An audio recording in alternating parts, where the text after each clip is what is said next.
Palavra de Deus da carta de Paulo aos Colossenses, capítulo 3, versículos de 15 a 18.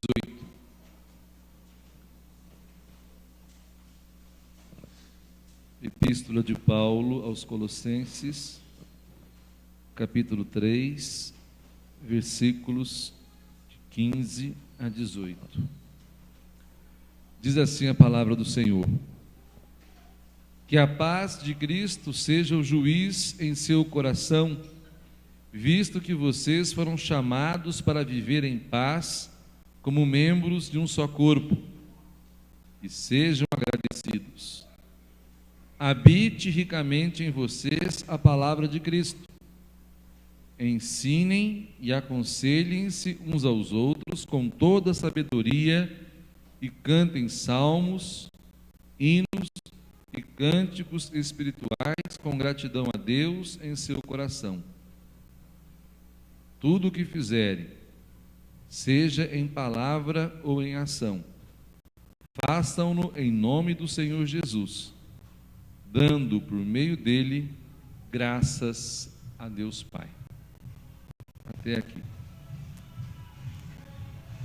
Santíssimo Deus, gloriosíssimo Pai, nós cremos na inerrância e na suficiência da Tua Palavra para comunicar-nos a Tua vontade e, ao mesmo tempo, Deus, para requerer de nós a adoração que Te é devida, sendo ela mesma o meio mais eficaz pelo qual a nossa adoração a Deus atinge os céus.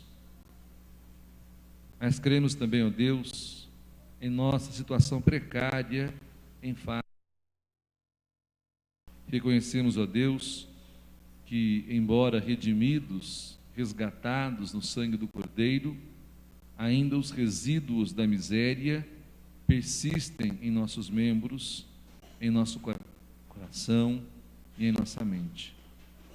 E é por isso, Pai Santo, porque tememos, reverenciamos a Tua Palavra, é que nós te suplicamos agora que o mesmo Espírito que a inspirou ilumine-nos nesta hora, que unja os lábios do pregador, mas que abra também os ouvidos e as mentes dos ouvintes, que todos nós acatemos de modo reverente e adorante a Tua Palavra nesta hora, como principal meio de graça para as nossas vidas, e que sejamos todos acrescentados em amor, verdade e fé. É em nome de Jesus que nós rogamos. Semana passada, irmãos, nós terminamos a série de sermões que nós tratamos sobre a santidade. Como o cristão deve cultivar a sua santidade pessoal. Como que o cristão cultiva, cuida, é diligente, dá atenção, preocupa-se com os íntimos e ínfimos movimentos do seu coração, com o seu pensar, com o seu proceder, de modo que ele jamais venha a ofender a Deus em sua santidade, jamais que ele venha a ofender a Deus transgredindo a sua vontade, de modo que ele viva de modo santo, irrepreensível, para o gozo e para o deleite do seu Senhor.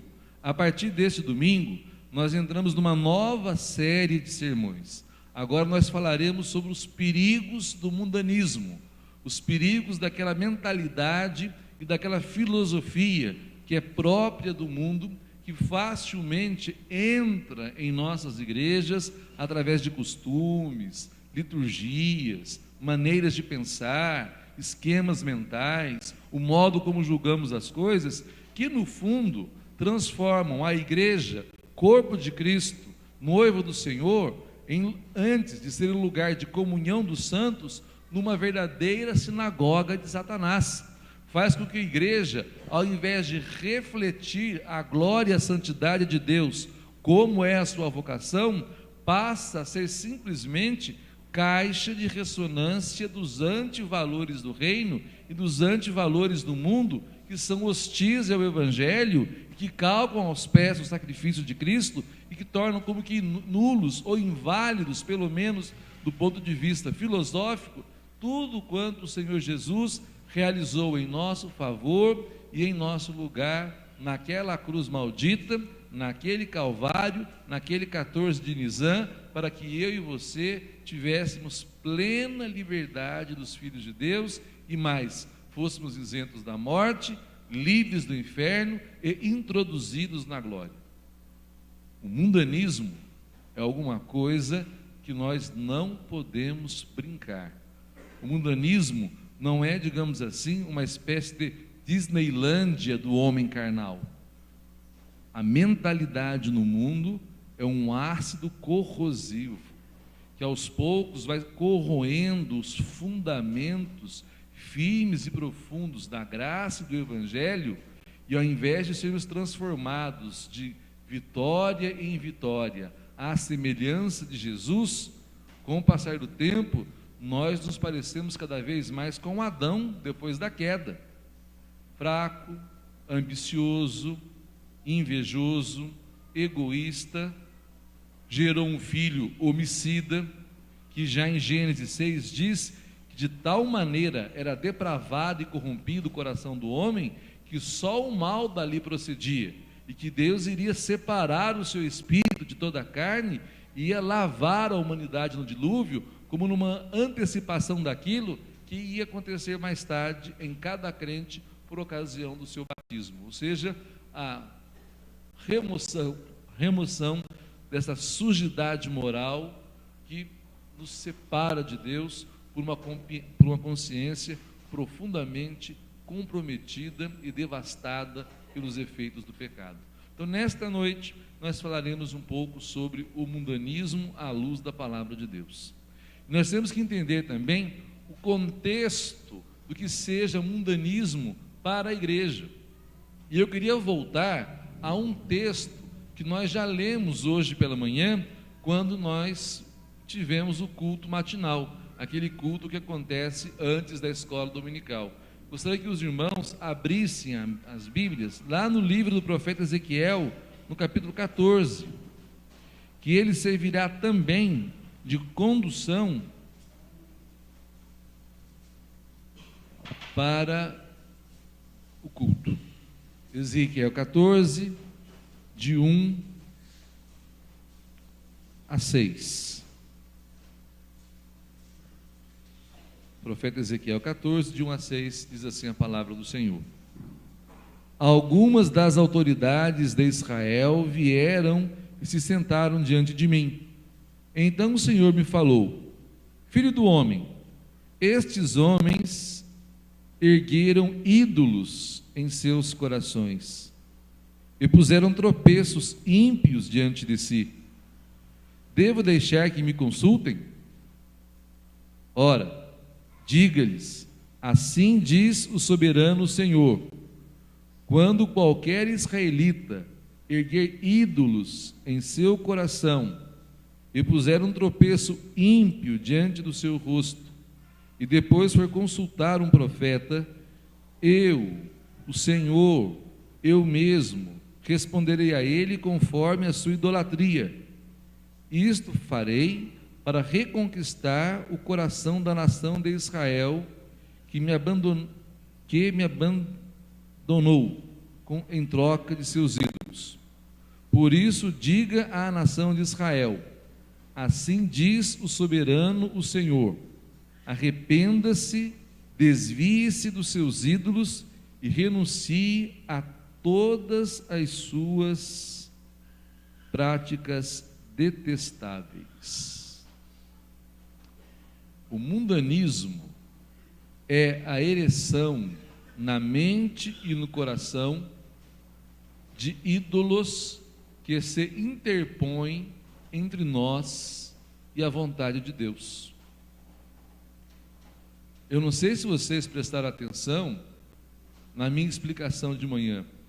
Não se trata de ídolos feitos a partir da pedra, do gesso, da madeira, do aço, do ferro, do ourives. Não se trata de idolatrias que surgem do artifício e da imaginação do homem de modo artístico insidioso, pecaminoso, que materializam as coisas que ele tem no coração. O profeta Ezequiel fala de uma idolatria muito mais sutil, posta, que muito mais perigosa. É aquela idolatria que nós erguemos invisivelmente no coração. São aqueles valores que nós colocamos dentro da alma, que com o passar do tempo se rivalizam com a graça de Deus. São aquelas verdades, como eu disse de manhã, seja pela luz da razão, sejam pelas revelações da palavra de Deus, seja porque é comum a todos os homens, porque é um dom da criação, seja porque Deus dispensou como graça, qualquer destas coisas que venham a roubar do nosso coração a primazia absoluta do culto que devemos prestar a Deus e a obediência que lhe devemos, já entramos em franca idolatria. E custa-nos crer nestas coisas. Quantas boas pessoas que se dizem crentes dentro da igreja, que não resistem à menor das tentações, ainda que muito justificáveis, para furtar-se à adoração, para dar livre vazão às suas paixões e aos seus apetites. Isso acontece aos borbotões na nossa igreja, em todas as outras igrejas. O mundanismo é, na verdade, ou nada menos do que isso, a filosofia, a mentalidade, os usos e costumes de uma sociedade anti-Deus, anti-reino, que vomita o evangelho, que persevera e preserva dentro da igreja o seu lugar, tomando do coração e da mente dos crentes o lugar que só Deus deveria estar. Na verdade, o mundanismo é manter no trono alguém que usurpa tal direito. E quem deve permanecer reinando no trono é o cordeiro que foi morto, mas que reviveu. É aquele que venceu a morte, desceu aos infernos, o Pai o ressuscitou ao terceiro dia, hoje está sentado à mão direita de Deus Pai, e que reina glorioso, e até o dia que o último dos nossos inimigos será colocado debaixo dos seus pés, que é a morte. E aí ele mesmo entregará o trono ao seu Pai, o reino ao seu Pai. Mas agora ele reina por meio da palavra. Agora ele está entronizado por meio da palavra. Agora ele está governando o mundo por meio da pregação do Evangelho. Agora ele exerce toda a autoridade que lhe foi dada no céu e na terra por meio da adoração pública da igreja. Evidentemente, quando os crentes se furtam a esta adoração pública, é o mesmo que tentar desvencilhar-se desse senhorio e desta condução real ou régia que Jesus exerce desde o dia que foi ascendido aos céus, está à direita de Deus Pai, exercendo toda a autoridade que fora dada nos céus e na terra. E vocês sabem que nós não precisamos de grandes ídolos e nem de grandes ideologias para furtar-nos, por assim dizer, a adoração. Pequenas ideologias, simples ideias, fantasias desconectadas do bom senso, o apego ao luxo, ao dinheiro, o apego à prosperidade, o apego ao conforto, ao status, em nome da família ou do próprio bom nome e de uma série de outras coisas, facilmente roubam do nosso coração esta primazia absoluta que o Cristo ressurreto conquistou, derramando o seu sangue e entregando o seu corpo na cruz do Calvário. Disso se trata o mundanismo: entronizar, colocar na autoridade um usurpador, alguém que não tem direito para estar ali, mas, além de não ter direito, não tem poder, e passa a enganar-nos a vida toda com falsas propostas de felicidade. Posto isso, é bom compreender a carta aos Colossenses. A carta aos Colossenses foi escrita mais ou menos por volta do ano 60.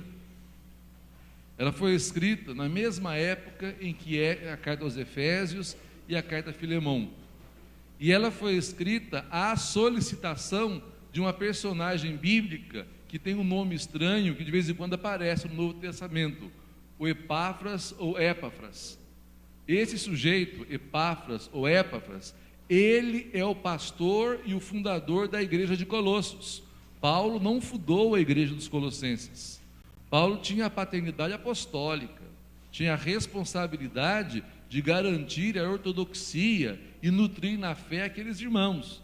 Mas quem reuniu os pecadores, quem pregou-lhes o evangelho, quem levou-os às águas do batismo, quem fez-los professar a fé, quem nos nutriu com a ceia do Senhor, quem foi desenhando diante dos olhos deles pela pregação as silhuetas de Cristo e fora discipulando ao longo dos anos, foi esse tal de Epáfras ou Epáfras. Mas há um momento que acontece algo estranho naquela comunidade. Um ensino misterioso e estranho começa a percorrer a mente dos cristãos e a conturbar o culto. Porque, na verdade, a cidade de Colossos, antes de chegar o Evangelho, era um centro e um antro de idolatria. Toda sorte de idolatrias grosseiras e baixas estavam presentes naquele vale, chamado Vale do Lico. Ali, a deusa romana Cibele era cultuada e idolatrada pelo sangue dos touros, pela prostituição sagrada, pelas orgias, pelos bacanais, ou seja, era um povo de estatura moral tão reles e tão baixa, que mesmo a regeneração do Espírito, a pregação do Evangelho, a vigilância constante desse pastor, ainda assim não foi possível livrar completamente a igreja deste desejo e desses interesses meio misteriosos, místicos e bastante grosseiros. Portanto, esse Epáfras, segundo Atos 28, em outro capítulo da carta aos Colossenses, ele foi visitar Paulo quando Paulo estava preso em Roma. E nesta visita a Paulo, ele deve ter contado a Paulo o que estava acontecendo na sua igreja. Aí Paulo resolve escrever esta carta aos Colossenses. Mas a Bíblia de NVI diz pelo menos 6 ou 7 problemas da igreja de Colossos, que eu quero falar rapidinho. O primeiro problema da igreja de Colossos era o formalismo religioso, o assim chamado cerimonialismo. De alguma maneira, aqueles crentes achavam suficiente a frequência ou a participação no culto.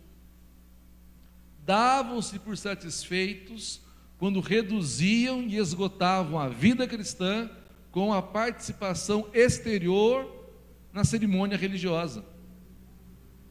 É como se tudo que o Evangelho significasse pudesse ser reduzido a frequentar uma reunião de oração ou um culto, e que aquilo por si só dava-lhes direitos diante de Deus e fazia de Deus devedores de tamanha piedade. E o culto começou a ficar muito cheio de coisinhas, de sinais, de símbolos, de mistérios, de histórias, de conhecimentos, longe da simplicidade do Evangelho, e aquela igreja perdeu o Espírito. Segunda coisa que apareceu naquela igreja foi um exagerado ascetismo. O que significa isso? As pessoas começaram a achar que elas seriam mais santas na medida em que elas fossem mais abstinentes, fizessem mais jejuns, subissem, quem sabe, um monte para orar de joelhos, que fizessem longos dias de maceração do próprio corpo. fizessem longas penitências e caminhadas, que se submetessem a algum tipo de sofrimento autoimposto e ao mesmo tempo de autogratificação, para que Deus pudesse reconhecer a fé daquela pessoa. E assim surgiam as mais variadas bizarrices na igreja de Colossos.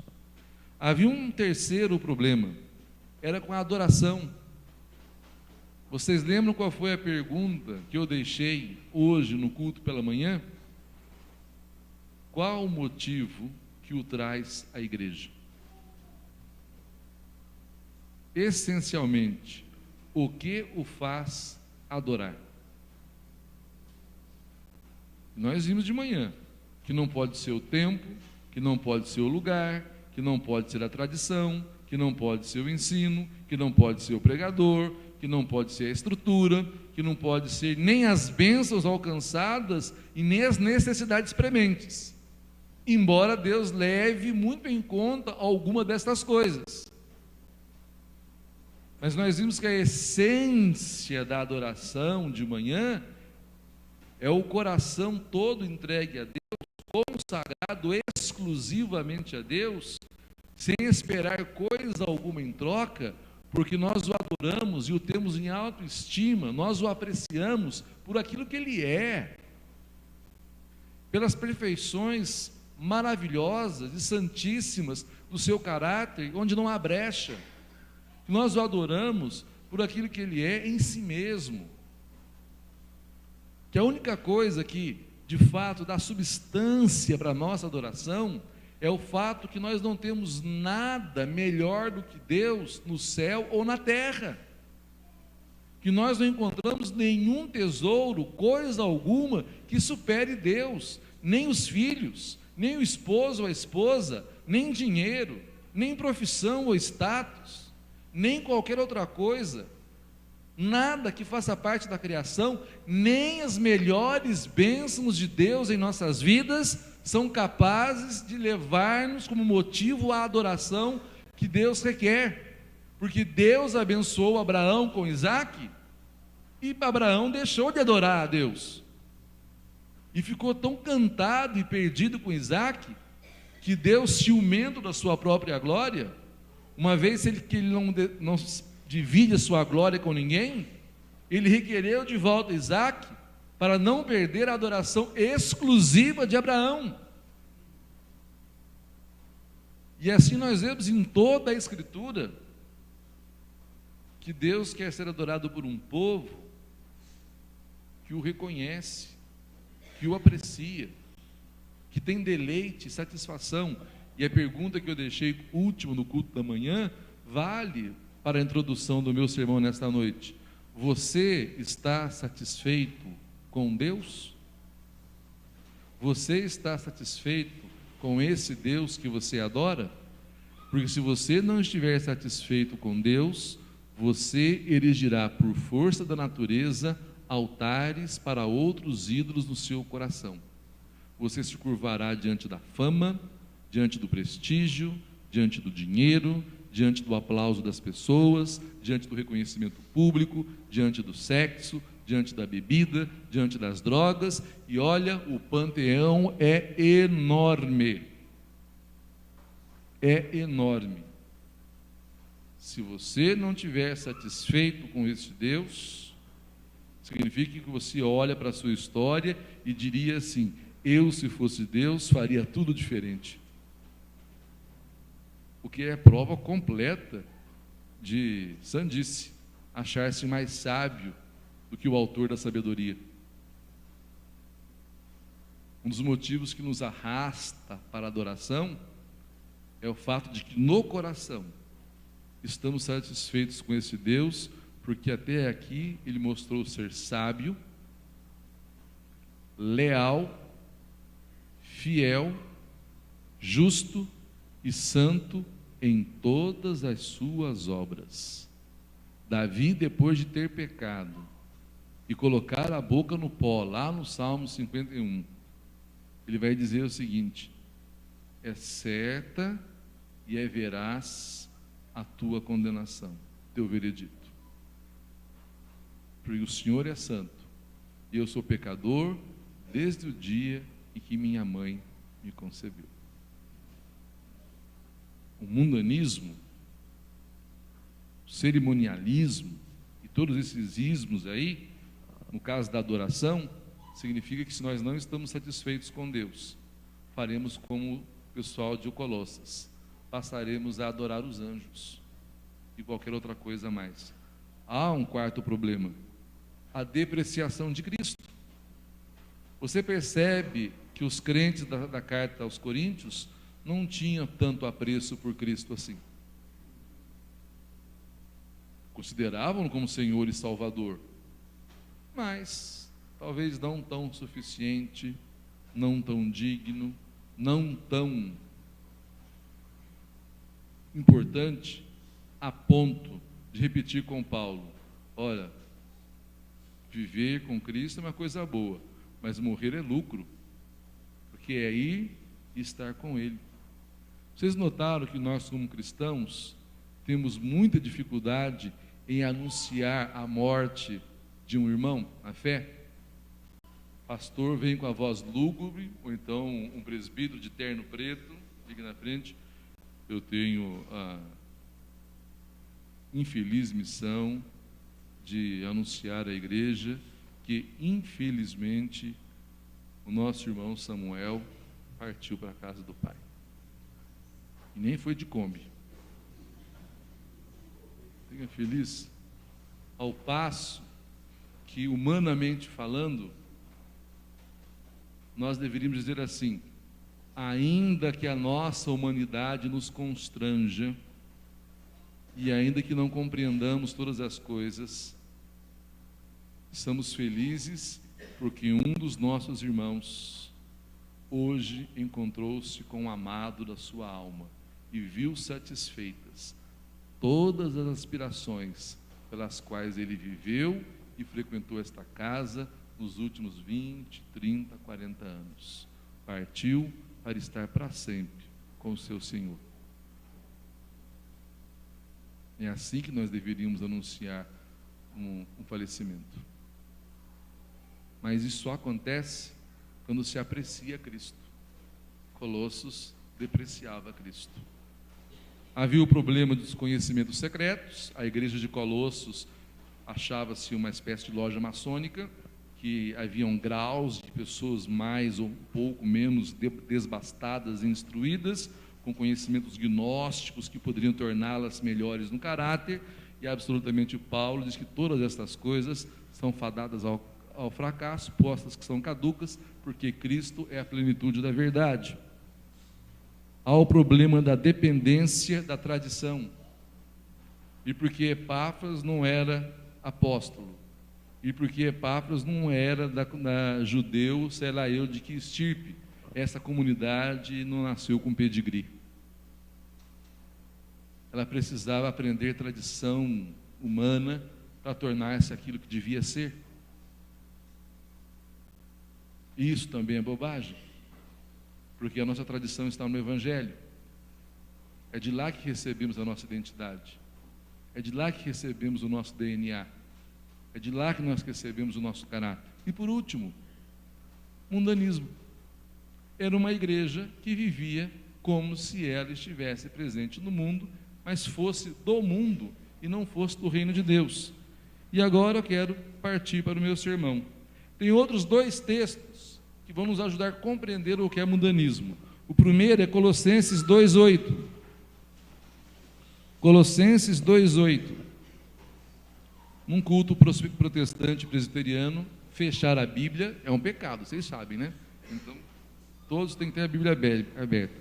Colossenses 2:8 diz assim: tenham cuidado para que ninguém os escravize a filosofias vãs e enganosas que fundamentam nas tradições humanas e nos princípios elementares deste mundo e não em Cristo. A igreja precisa estar atenta, Porque todos os dias, em todas as horas, aparece um profeta da cultura contemporânea, oferecendo aos cristãos um estilo de vida, um relacionamento com Deus, prescindindo-se da fé e da graça, prescindindo-se do novo nascimento, prescindindo-se daquilo que é mais caro a nós, da cruz de Cristo, dizendo ser possível ser abençoado por Deus. E isso vai desde o Seixonoye até passando por essas revistinhas de outros que são jogadas em nossas casas quase toda semana. Sem falar desses teleevangelistas que de sábado a sábado estão ali gastando milhões e milhões de dinheiro que nós não sabemos nem de onde vem, mas todo sábado com fidelidade estão ali para apresentar a nós filosofias e ensinos que tornam Cristo importante, porém não necessário, que tornam Cristo benquisto, até amado, mas não obedecido, que tornam até Cristo admirável, mas não torna Cristo como alguém que devemos seguir até a cruz, até o Calvário. Mundanismo é evangelho sem cruz, é cristianismo sem Cristo, é salvação sem Calvário, é vida eterna sem morrer para os próprios pecados. E infelizmente, irmãos, isso acontece também conosco, isso acontece comigo e com você. Nós somos tentados a viver um evangelho que não comprometa a nossa vida, que não arranque de dentro de nós os nossos pecados de estimação, aquele orgulho ferido, aquele status, aquele nome que foi conservado. Um dia eu disse aqui nessa igreja que tem muitos irmãos que eles não têm uma reputação a zelar, eles deveriam dobrar os joelhos diante de Cristo e ter uma reputação a zerar. Porque o que nos importa é ter Cristo por Salvador, como cabeça e chefe. Há um outro texto que fala o que é mundanismo, que é Colossenses 3,5. Abra sua Bíblia em Colossenses 3,5.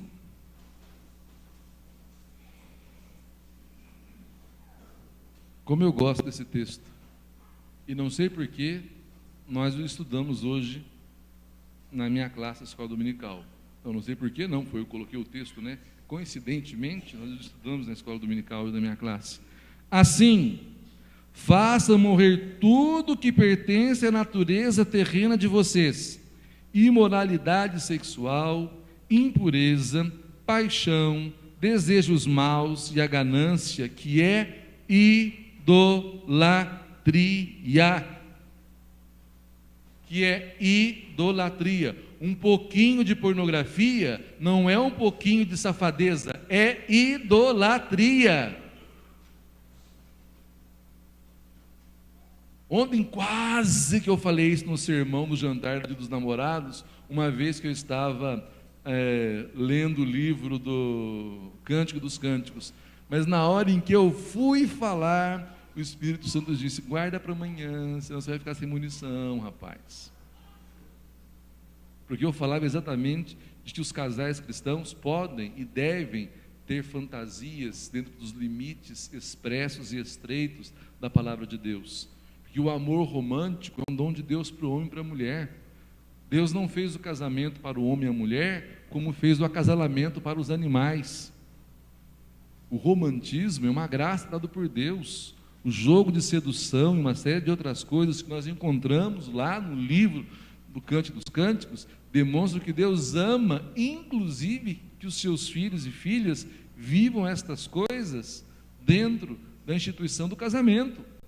Fora é pecado, mas no casamento e nos limites da moralidade cristã são uma bênção para que sejamos felizes.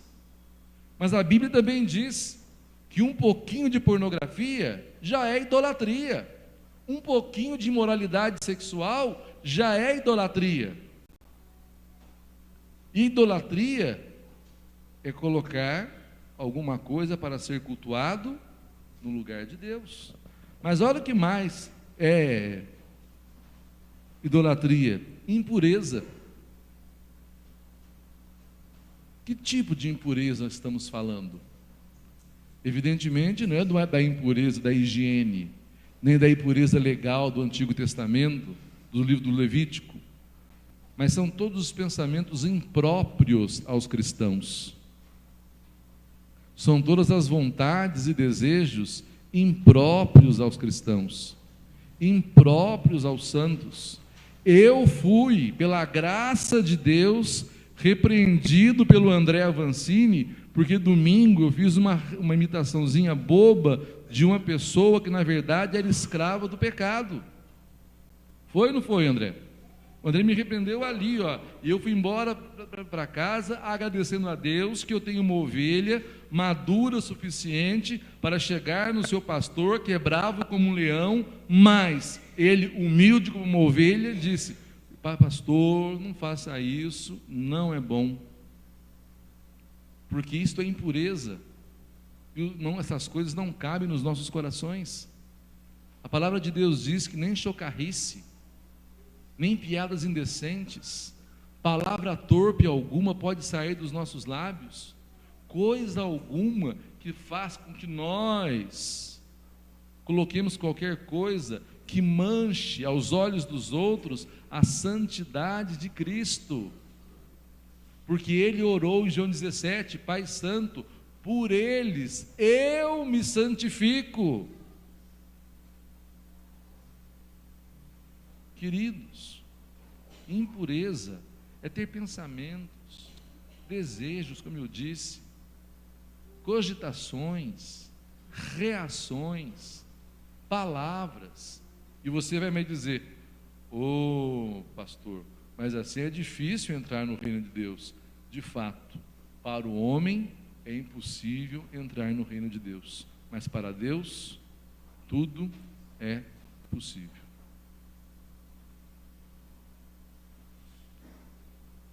Há uma outra coisa no livro sempre me chamou a atenção nesse texto, como acabamos de ler, além da imoralidade sexual, da impureza, fala dos desejos maus. Que desejos maus? Numa tradução ou numa exegese bastante simples, você vai entender que desejos maus é pensar mal dos irmãos, é desejar coisas mal dos irmãos. Vocês sabem por que a Bíblia manda rir com os que sorriem e chorar com os que choram? Eu expliquei isso aqui, né? Porque é mais fácil chorar com os que choram do que se alegrar com os que se alegram. Raildo troca de carro. E ele trocou um Fusca 68 por uma picape 67. E incrível, o mesmo problema, a porta não abre de um dos lados. Mas ele chegou com a picape aí, na porta da igreja. Na hora, Railton andou aprontando alguma, hein? Trocando de carro assim. Quem troca de carro nos dias como os nossos? O irmão faz um bom negócio? Ah, não sei não, hein? Começou agora na firma, de repente está ganhando algum. Isso, partido político, rapaz. Partido político, tudo é político. Agora tudo é político. E assim vai. Difícil a gente se alegrar com os que se alegram. O Elber passou no seminário, no vestibular. Também. Peixinho do reverendo Luiz Fernando, acesso lá, não sei o quê. Eu não sabia nem onde era o seminário. E saíram com essa história. Porque eu não estudei em seminário. É difícil alegrar-se com os que se alegram. Por isso que é ordenança. Agora, chorar com os que choram é fácil, né? Chega o Railton, rapaz, deu uma peste lá, morreram todas as minhas cabritas. Fica assim, não, ó. O ano que vem, se Deus quiser, estaremos. É difícil chorar com os que se alegram, com os que se alegram. É ordenança por isso. Porque nós temos maus desejos no coração, nós pensamos mal dos outros, nós maldamos todas as coisas, nós rotulamos, temos inveja, ciúmes, fazemos fofoca, rotulamos os outros a partir de uma única coisa que elas fizeram, e parece que para sempre elas serão assim. O mundo, irmãos, o mundo pode fazer isso, o mundo deve fazer isso, faz parte da lógica das pessoas que não têm Cristo, mas nós não. Nós pensamos sempre o melhor dos outros. O Railton trocou o Fusca 68 por uma picape 67, louvado seja Deus, porque foi aquilo que Deus fez prosperar em sua vida, para torná-lo mais dependente do Senhor, como nós falamos hoje de manhã, para fazê-lo mais alegre e contente naquilo que Deus providencia e dá. Morreram todas as cabritas dele, não tem problema. Como Jó, Deus deu, Deus tirou, louvado seja Deus. Recebemos deles os bens, não poderíamos receber dele também os males? Isso é ter fé, isso é não ser mundano, isso é não culpar os outros, isso é não ser fatalista, é não depender de conjecturas, é não depender de conspirações, mas é entrar, ser submisso a um Deus que controla todas as coisas soberanamente. E nós precisamos aprender isso, irmãos, e custa aprender isso, porque nós queremos o evangelho raso, ralo, o evangelho água com açúcar. E olha, não vou dizer que água com açúcar não faça mal, não, faz mal só para diabético, mas para quem não tem, toma um susto, toma água com açúcar, sei lá eu que reação química que dá, até que dá uma, mas não resolve o problema. Não resolve o problema. Evangelho e água com açúcar só deixa Adão, o velho homem, um pouco mais doce dentro de nós, mas ele continua vil e assassino. Precisamos de um evangelho letal para Adão. E a última coisa que aparece aqui, que eu gosto muito, é a ganância. A ganância é um pecado ligado com a cobiça. O apóstolo Paulo fala a Timóteo que todos que querem ficar ricos põem a sua alma em sério perigo. Agora, já que eu levantei os problemas daquela igreja, quais são as soluções que o apóstolo Paulo dá? Estão todas também no capítulo 3, a partir do verso que nós lemos, que foi o verso 15, não é isso? Então vamos às soluções. Primeiro, evitamos o mundanismo quando Cristo é o juiz ou o árbitro de nossos corações, ou seja, quando é Ele quem determina e dá validade àquilo que presta e que é bom para nós ou não. Quem foi aqui que já disse alguma vez para si mesmo ou para os outros: eu sei o que é melhor para mim? Quem que está sentado aqui que algum dia já pensou escondidinho: eu sou o dono do meu nariz, ninguém tem nada que ver com isso, eu faço quando me dá na telha? Ou então, eu estou pagando. Quem foi que já se ancorou em qualquer coisa destas parecidas? É porque tem no coração um mediador, um juiz, um árbitro que não é Cristo.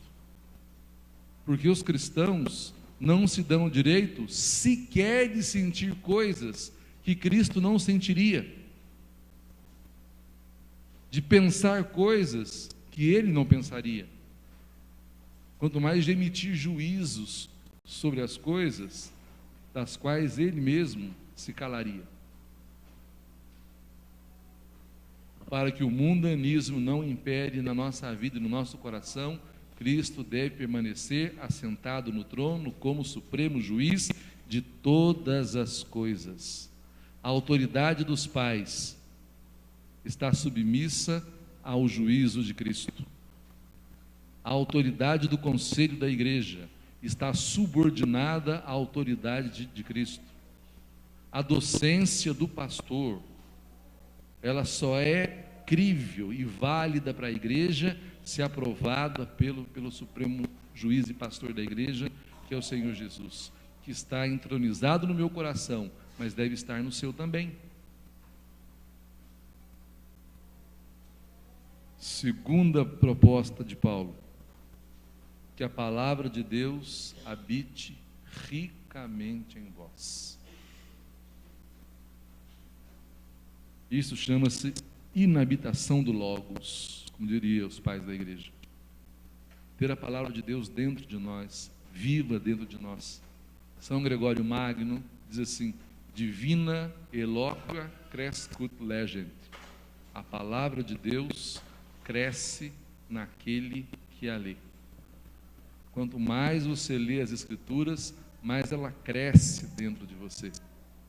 E mais, quando mais você lê a palavra de Deus, mais você se parece com ela, se torna parecida a ela, assemelha-se a ela. O seu sistema de valores vai sendo transformado naquilo que a Bíblia tem como sistema de verdade. Os teus sentimentos vão sendo rearranjados, as tuas paixões vão sendo ordenadas, os teus desejos purificados. No final das contas, o teu projeto de vida se alinha e se ancora no projeto de redenção de Cristo, conquistado na cruz. Irmãos, encharquem-se da palavra de Deus, saturem-se da palavra de Deus, não façam a loucura de fazer devocionais de 10, 15 minutos pela manhã, lendo cada dia, ou o pão diário, ou qualquer outra coisa, e achando que com isso você já revestiu toda a armadura de Deus e pode sair para a guerra. Não corra o risco de ir com arco e flecha para quem vem para cima de você, no mínimo com a bazuca, que já é uma arma meio que só os terroristas da Palestina que ainda usam isso. Não queira enfrentar alguém que pode matar 6.000 homens, não como demônio, mas na qualidade de anjo. Ele não faz porque Deus não permite, em um só estalo, com 15, 10, 20 minutos de devocional.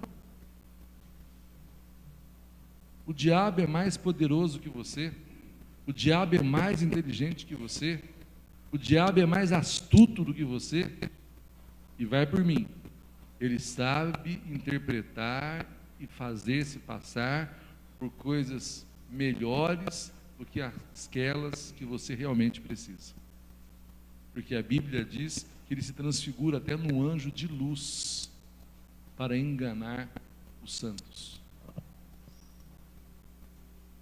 Ele fez um pecado mortal parecer ser bom ao paladar e aos olhos.